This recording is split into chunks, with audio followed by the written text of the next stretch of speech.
तो जहाँ करोड़ों की संख्या में लोग स्नान कर रहे हों, मेला देख रहे हों, वहाँ पर कोई अनहोनी ना हो, ऐसा तो हो नहीं सकता है। कोई बवाल ना हो, ये तो हो नहीं सकता है। अपनों से कोई बिछड़ जाए, ऐसा है नहीं कि कोई ऐसी बात सामने ना आए। ऐसे ही ये घटना होती है 2013 में, जहाँ पर एक कुंभ का मेला घूमने गए थे परिवार। उनकी एक बेटी होती है 11 साल की, जिसका नाम बबीता होता है। बबीता उस मेले में बिछड़ जाती है। वो हमेशा हमेशा के लिए अपने माता पिता से बिछड़ जाती है, जो कि कभी नहीं मिलती है। लेकिन 12 साल बाद ये महाकुंभ जब लगता है, उस मेले में वो माता पिता अपनी बेटी की याद में आए होते हैं और रो रहे होते हैं। और स्नान करके, जैसे गंगा से स्नान करके वो निकलते हैं, उसी स्थान पर पहुंचते हैं और उनको वहीं अपनी बेटी मिलती है। लेकिन मिलती है तो इस हाल में कि जिसको जानने के बाद उनका रो रो के बुरा हाल हो जाता है, उनका कलेजा फट जाता है। बहुत ही दर्दनाक कहानी है दोस्तों। आप भी सुनोगे तो आप भी रोने पर मजबूर हो जाओगे। आपका भी दिल पसीज जाएगा। दोस्तों, आज की जो कहानी शुरू होती है 2013 से, जहां पर 2013 का जो कुंभ मेला लगा होता है, वहां पर एक परिवार आया होता है। दोस्तों, पहले ऐसी व्यवस्था नहीं थी जैसा कि अब है। उस टाइम कुंभ का मेला लगा हुआ था तो इतनी व्यवस्था नहीं थी। जहां करोड़ों लोग नहा रहे होते हैं, लाखों लोग, वहां पर काफी संख्या में लोग लापता भी हो रहे होते हैं। कोई अपनों से मिल नहीं पा रहा था। कई ऐसे भी मामले सामने आए थे। लेकिन इस बार व्यवस्था थोड़ा है, अलग है। यहाँ पर लोगों को ज्यादा से ज्यादा संख्या में, जैसे कोई बिछड़ रहा है तो शाम तक अपने परिवार से मिल जा रहा है। या बहुत ही कम लोग हैं जिनको नहीं हो पा रहा है ऐसे, लेकिन ज्यादातर लोगों को अपने बिछड़ों से मिला दिया जा रहा है। लेकिन 2013 में एक बेटी जो बिछड़ गई थी, वो अभी तक आज के जो कुंभ का मेला, महाकुंभ का मेला लगा हुआ है, इसमें मिली। दोस्तों, आज की जो कहानी है, गंगाराम एक नाम का एक व्यक्ति होता है। उसकी पत्नी जिसका नाम शारदा होता है, उनका एक बेटा होता है विवेक। उनकी एक बेटी होती है बबीता। ये सब गुजरात से, यानी कि प्रयागराज आते हैं कुंभ का मेला नहाने के लिए 2013 में। वहां पर रात गुजारते हैं कैंप में। सुबह इनको प्लान था कि हम सुबह मेला देखेंगे और संगम पर जाकर नहा स्नान करेंगे और वहां चले जाएंगे। ये प्लान था। सुबह होती है, ये लोग उठते हैं और नहा स्नान करते हैं। उसके बाद में अब ये घूमने का प्लान बनाते हैं कि चलो घूमते हैं। इनका बेटा जो विवेक होता है, वो जिद करता है घूमने के लिए। लेकिन जो बेटी बबीता होती है, वो थक गई होती है, कहती है कि मुझे नहीं घूमना है, मुझे सोना है। दोस्तों, रात का सफर किए होते हैं ये लोग और ज्यादा कोई आराम नहीं मिला होता है। इस कारण से बच्चे को नींद, थकान महसूस हो रही थी। वो सोना चाहती थी। इस कारण से जब ये लोग घूमने निकलते हैं, तो बबीता जो होती है इनके साथ ना चल के वो थोड़ा रुक रुक कर आगे बढ़ा करती थी। वो थक चुकी थी। लेकिन जो बेटा विवेक होता है, वो घूमने के लिए अड़ा हुआ था। कहते हैं कि 12 साल बाद हम लोग आए हैं और घूम लेते हैं, पता नहीं दोबारा नसीब हो कुंभ मेला कि ना हो। दोस्तों, वो फिर वो आए घूमने के लिए, अपने बेटे को घुमाने लेके चलते हैं और बेटी पीछे पीछे आती रहती है। लेकिन जब भी 5 मिनट का समय बीतता है तो गंगाराम देखते हैं कि उनकी बेटी जो है, उनको लगता है कि बेटी शायद पीछे। दोस्तों, उन लोगों को पता नहीं था कि उन लोगों का कोई पीछा कर रहा है। और उस बेटी को जो है, वो चोर होते हैं, बच्चा चोर जो होते हैं, उस बेटी को पकड़ कर लेकर वहां से चले जाते हैं। अब गंगाराम अपने बेटी को खोजने के लिए जगह जगह भाग दौड़ करते हैं, पुलिस वालों के से मिलते हैं, लेकिन उनकी बेटी का कोई पता नहीं मिलता है। अब माँ जो होती है, रो रो के बुरा हाल हो जाता है। अनाउंसमेंट किया जाता है, शाम हो जाती है, लेकिन बेटी कहीं नहीं मिलती है। वो लोग दूसरे दिन जो है फिर अपना वहां पे कंप्लेन लिखाते हैं। बेटी बताते हैं कि 11 साल की है, गोरी पूरी है। लेकिन उनके पास में कोई ऐसी तस्वीर नहीं थी उस समय। उस समय जो है मोबाइल फ़ोन उतना नहीं थे दोस्तों। गरीब परिवार होता है, उनके पास एक नॉर्मल फ़ोन होता है। उसमें कोई उसी को फ़ोटो वगैरह नहीं थी। वैसे भी उनके पास में कोई फ़ोटो नहीं थी। बचपन की फ़ोटो थी, काफ़ी पुरानी थी, वो भी उनके पास में नहीं थी। और उसकी गुमशुदगी की रिपोर्ट तो दर्ज हो जाती है, लेकिन वो बेटी मिलती नहीं। अब वो 1-2 दिन रुकते हैं, हार थक कर गुजरात चले जाते हैं। फिर वो 3 महीना बाद अपनी बेटी की फोटो लेकर फिर प्रयागराज आते हैं। वहां पर पुलिस स्टेशन जाते हैं, बताते हैं, फोटो दिखाते हैं। लेकिन फोटो दोस्तों काफी पुरानी होती है। पुलिस वाले देखते हैं तो कहते हैं कि इससे कोई ज्यादा अहम सुराग नहीं मिल सकता है, तुम्हारी बेटी को ढूंढना नामुमकिन है। इससे हम लोग अभी भी खोज रहे हैं, लेकिन अभी तक कोई सुराग नहीं मिला है आपकी बेटी का। अब इधर जो है माता पिता का रो रो के बुरा हाल होता है, लेकिन अब उधर बेटी की याद में माँ तो परेशान ही थी, इधर पिता भी परेशान हो जाता है। अब अपने घर जाते हैं लौट के, फिर वो साल तीसरे साल आया करते हैं, लेकिन बेटी का कहीं पता ठिकाना नहीं मिलता है। गरीब परिवार होता है, मजदूरी मेहनत मजदूरी करके अपने परिवार का गुजारा कर रहे होते हैं दोस्तों। अब गंगाराम जो है, इस अब सारा परिवार जो है रो धा के सब भुला देते हैं कि शायद अब बेटी हमारी नहीं मिलेगी। लेकिन अब समय की बदलता है, ये आ जाता है 2025 का महाकुंभ मेला। इस महाकुंभ का मेला जब लगता है तो गंगाराम की पत्नी जो शारदा होती हैं, वो कहती है कि मुझे गंग यानी कि महाकुंभ स्नान करने चलना है, वहां दर्शन करने चलना है। गंगाराम जो होते हैं कहते हैं कि मुझे नहीं जाना है, मैं कसम खा चुका हूं कि अब मैं महाकुंभ मेले में नहीं जाऊंगा, क्योंकि उसी कुंभ की वजह से हमारी बेटी हमसे बिछड़ गई। अब इधर जो है शारदा देवी जो है जिद करती हैं, लेकिन गंगाराम जो होते हैं वो कहते हैं कि नहीं, हम नहीं जाएंगे, हमारी बेटी जो है वह हमसे दूर थी, इसी मेले की वजह से हुई है। लेकिन शारदा देवी जिद करते हैं और वो कहती हैं कि अगर आप नहीं जाओगे तो मैं जाऊंगी, और जाऊंगी तो पता नहीं मैं वापस लौट के आऊं कि ना आऊं, जिस तरह से बेटी खो दिए उस तरह से तुम मुझे भी खो दोगे। इतना कहकर वो बात पर अड़ी रहती हैं। तभी गंगाराम कहते हैं कि सही कह रही है, अगर वहां जाएगी तो ये शायद हमको कभी नहीं मिल पाएगी। वो अपनी पत्नी को लेकर आते हैं, उनका बेटा जो विवेक होता है वो 25 साल का हो चुका होता है। वो अपने बेटे से बात करते हैं, कहते हैं कि तुम्हारी माँ है जिद कर रही है कुंभ मेला जाने के लिए।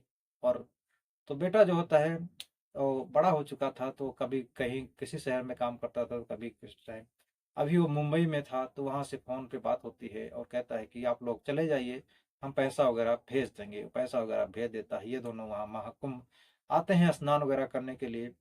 शाम को पहुंचते हैं, रात अपना कैंप में गुजारते हैं, और उसके बाद में सुबह वही प्लान था कि नहाएंगे धोएंगे, फिर थोड़ा सा अपना गंगा माँ से विनती करेंगे और उनसे पूछूंगी कि हमारे से क्या गलती हुई थी कि जो हमारी बेटी हमसे छीन लिया गया। और सुबह होती है, नहाने के लिए जाते हैं, और वहां पर नहाने के बाद में जैसे वो दोनों नहा कर निकलते हैं और देखते हैं तो उनकी बेटी उनके सामने खड़ी होती है दोस्तों। ये किसी चमत्कार से कम नहीं होता है। अब वहां देखते हैं तो बेटी जो होती है इनकी, जो 12 साल पहले बिछड़ चुकी होती है, वो देखकर पहचान जाती है अपनी माँ को और लिपट कर फूट फूट कर रोने लगती है। इधर माँ बेटी दोनों फूट फूट कर रोने लगते हैं। इधर गंगाराम के भी आंसू रुकने का नाम ही नहीं ले रहे थे। वहां के लोग जो खड़े थे वो तमाशा यानी कि वो भी आश्चर्यचकित हो रहे थे कि आखिरकार ये कैसे दोनों, सब पूरा परिवार रो रहा है। जो कोई जानते हैं पहुंचते हैं तो कहते हैं, दंग रह जाते हैं, कहते हैं तो गंगा मैया का चमत्कार है कि जो 12 साल पहले बेटी बिछड़ी थी और वो आज मिल चुकी। इसी बीच एक लड़का आ जाता है और इन दोनों के पैर छूता है और आशीर्वाद लेता है। ये दोनों पूछते हैं अपनी बेटी से कि बेटी ये कौन है। तो जो उनकी बेटी बबीता होती है वो कहती है यही हमारे सब कुछ हैं, यही हमारे जीने की वजह है। अब उसके बाद में वहां से रोना धोना होता है। अब ये दोनों एक जगह बैठकर बातचीत करते हैं और पूछते हैं अपनी बेटी की सच्चाई क्या हुई। बेटी बताती है कि जब आप लोग, हम यानी कि हम पीछे पीछे आ रहे थे, तभी हमारे पीछे दो लोग लग चुके थे, और जैसे मैं आप आगे चले आए उसी समय वो लोग मेरे को पकड़ लिए और कहे कि तुम्हें सोना चाहती हो बेटी, और चलो हम वहां पर आराम कर लेना, थक गई हो। और मैं नहीं समझ पाई, वो लेकर मुझे पता नहीं कहाँ चले गए, मुझे कुछ याद ही नहीं रहा। उन्होंने कुछ ऐसे नशीले चीज सुगा दिए जिससे मुझे सुध नहीं रही। और जब आंख खुली तो मैं ऐसी जगह पहुंच गई जहां से कभी वापस निकल ही नहीं पाई। वहाँ दोस्तों जो जो लोग होते हैं वो जाते हैं, और उसके बाद में बाहर उनकी कार खड़ी इंतजार कर रही होती है। वो लोग उस बच्ची को लेकर, 11 साल की बच्ची बबीता को लेकर वो बिहार जाते हैं। बिहार के बाद में वो तीन लोग उस बच्ची के साथ में कुछ तो जो उनका दिल करता है करते ही हैं, लेकिन उसके बाद उसको पश्चिम बंगाल भेज दिया जाता है, वहां बेच दिया जाता है। वहां से उससे वेश्यावृत्ति का काम कराया जाता है। 4-5 साल वहां पर वो वेश्यावृत्ति का काम करती है। उसकी जिंदगी नर्क बन चुकी थी। वहां से उसको दिल्ली भेज दिया जाता है। दिल्ली किसी दलाल के यहाँ उसको बेच दिया जाता है। वहां पर भी उसके साथ में वो अपनी वेश्यावृत्ति का काम कराया जाता है। वो लड़का जो होता है, जो उससे शादी करता है, जिसका नाम सौरभ होता है, वो वहां पर जाने के बाद में वो पूछता है, वो उसी कोठे पर जाया करता है, वो बिहार का रहने वाला होता है। और वो वहाँ जाने के बाद में बबीता से मिला करता है। वो उसका परमानेंट जो है कस्टमर बन चुका था। आने जाते वक्त उससे अब दोस्ती हो चुकी थी और वो बबीता को वहां से, उनकी हकीकत जानने के बाद में वो बबीता को वहां से निकालने की कोशिश करता है और पूछता है कि आखिरकार तुम कैसे यहाँ पर फंस गई। बबीता जो अपनी दुख भरी कहानी सुनाती है, वो लड़का जो होता है उसका दिल जो है कांप उठता है, वो पसीज जाता है, यानी कि उसके प्रति उसका प्रेम बढ़ जाता है और वो कह ठान लेता है अपने मन में कि मैं बबीता को इस नर्क से एक अच्छी जिंदगी जीने के लायक बनाऊंगा। वो अपनी मेहनत की हर एक पैसे को इकट्ठा करता और उस दलाल से, जो उस दलाल उस लड़की को लेकर, जैसे उसकी कहीं ज़रूरतें होती थी, कहीं आने जाने का, कहीं कुछ दवा वगैरह लेने के लिए, तो दलाल लेकर जाया करता था। उससे वो मिलता है, पूछता है कि ये लड़की मुझे दे दो हमेशा हमेशा के लिए, इसके बदले आपको जो पैसे चाहिए मैं आपको दूंगा। वो कहता है कि 5 लाख रुपए मेरे को दे दो और ये लड़की ले जाओ। वो लड़का कहता है कि मैं 5 लाख रुपए तो नहीं दे सकता हूँ, लेकिन आपको 1 लाख रुपए दे दूंगा और मैं इस लड़की को हमेशा हमेशा के लिए अपने पास रखूंगा। लेकिन दलाल कहता है कि नहीं, कुल यानी कि कुल मिलाकर इन दोनों के बीच का जो सौदा होता है दोस्तों, 2 लाख का होता है। 2 लाख में बबीता का वहां से वो रिहा करा लेता है और अपने पास हमेशा के लिए रख लेता है। वहां से निकलने के बाद में एक मंदिर जाता है। मंदिर जाने के बाद बबीता के साथ शादी कर लेता है और हमेशा के लिए पति पत्नी के रूप में रहने लग जाते हैं। बबीता की जिंदगी अब एक अच्छी जिंदगी जी रही थी। अब जो बबीता का जो लड़का, उनका घर वाला होता है, उसका पति, वो उन बबीता को लेकर बिहार जाता है, वहां पर गया होता है। इसी बीच ये मेला लगा होता है। उधर वो भी माँ जैसे तड़प रही थी बेटी से, बेटी की याद में, उधर बेटी भी माँ की याद में तड़प रही होती है। वो सोचती है, अपने पति से कहती है कि मैं वहां मुकुम में स्नान करूंगी और वहां पर जाकर मैं गंगा मैया से पूछूंगी कि मेरे से क्या बड़ी गलती हो गई थी जो मुझे इतनी बड़ी सजा मिली। इधर वो अपनी माँ के इंतजार में वहां पहुंच जाती है, इधर माँ भी अपने बेटी का इंतजार में वहां पहुंच जाती है। भगवान जैसे एक दूसरे को मिलाने के लिए संयोग रचा हो, वैसे दोनों मिल जाते हैं, पूरा परिवार मिल जाता है दोस्तों। बबीता की जिंदगी इस समय नर्क से बहुत सुंदर बन चुकी है और एक लड़का जो है उसको भगवान के रूप में मिल गया दोस्तों। अब उस लड़के का जो उसके बबीता के माता पिता होते हैं, गंगाराम और शारदा देवी, उसका धन्यवाद अदा करते हैं, उसका लाख लाख शुक्रिया अदा करती हैं। कहती हैं कि बेटा तुम मेरी बेटी के लिए भगवान बनकर आए हो। अब इधर बबीता के माता पिता कहते हैं कि बेटा अभी तो मैं बबीता को अपने घर लेके जा रहा हूँ, आप भी चलो, लेकिन बाद में आप हमेशा के लिए अपने, यानी कि आप अपने घर आना और ले आना बबीता को। अब उधर यानी विवेक से, यानी कि बबीता के भाई विवेक से भी बात किया जाता है और वो वहां से आता है मिलने के लिए। अभी दोनों ये लोग, यानी कि 14 जनवरी की बात होती है दोस्तों, ये लोग अभी प्रयागराज में होते थे उस टाइम। अब ये दोनों वहां जाएंगे अपने परिवार के साथ में गुजरात, और वहां पर एक दूसरे के साथ में रहेंगे, उसके दुख सुख साझा करेंगे। उसके बाद ये बबीता अपने घर ससुराल आएगी बिहार दोस्तों।